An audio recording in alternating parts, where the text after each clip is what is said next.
Basically what they want to know is, what do I recommend? What kind of violin should they get? Because you go on the website and there's such a large variety. You can get stuff for 50 bucks, you know. You see advertising a $500 violin, you can get it for $40 or $50, and you automatically know that what they're getting for $40 or $50, the $500 violin is not even worth the $40 or $50 because it's just junk, eh? And as I say, the fact parents aren't aware that the violins are different to guitars and keyboard instruments, because the bridge is loose, the sound post, everything needs to be adjusted, and it needs to be in the right place. And if it isn't in the right place, it doesn't sound right. And you'll get complaints from people saying, well, and if the kids are very musical, it bothers their ears. And your cheap violins also come with very low-end steel strings, so the strings are chunky and garbagey.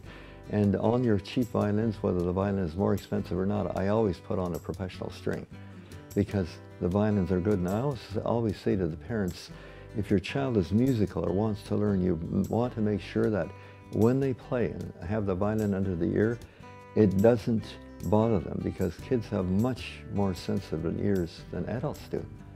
And if the kid doesn't like the sound that's coming out, you know, they always say, well, the cat's not liking it, and if the kid doesn't like the sound, he's not going to want to practice. So that makes it tough already on that. So what I will do, ask the parents the questions, and then I'll say, here's what I would recommend, and based on what they want to do, I try to give them the most economical violin, and usually you're talking around the $250 mark to get something that's going to be decent for them to start out with. If the kids are more musical and older, then depending on how much music, then I'll suggest a higher quality violin. But when they're small, they're learning in 6 months, a year, 2 years, or into the next size, there's no sense in spending all that extra money. You know, as long as they've got a decent sounding violin, something that'll not take out their ears when they're playing, or the parents' ears, that's what they need on that. And that's what the teachers want too. And the teachers also want a violin that's easy to tune, because they're going to have to tune the violins for the kids, so they want to make sure that these things are all correct. And those are the things that I try to do. And the big difference between me and the music store and the shops is I set up the violins, I play them myself, I try them out myself, I make sure when they go out of here they're correct, so that when people get them, all they have to do is tune them up and they're ready to play, which is the biggest difference. If you're buying out a music store, I get them here all the time, they're not set up right, the strings are crappy or junky, and so on and so forth. And sometimes by the time, they may have saved a couple dollars, by the time they buy good strings and so on, it's cost them more money. And compared to your music stores or the shops, because the violins are low end, first of all, the music stores, they don't have anybody that knows what they're doing. It's an off-shelf item to them, so they don't know anything about setup. The violin shops don't want to spend a lot of time because there's not enough money in it for doing that low-end stuff.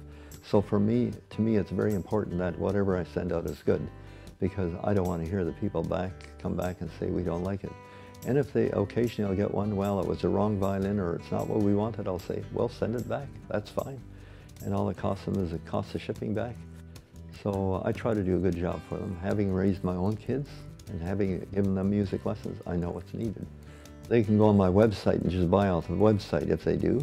Or they can email me and tell me what they want, or if they want, you know, if they're not sure, obviously, if they have any questions, I always like to talk to them, because of the fact that that way I can explain, I can ask them questions, get a little bit more about their background, what their background is, what the kids, how musical the kids are, you know, and that gives me a very good idea what I should recommend.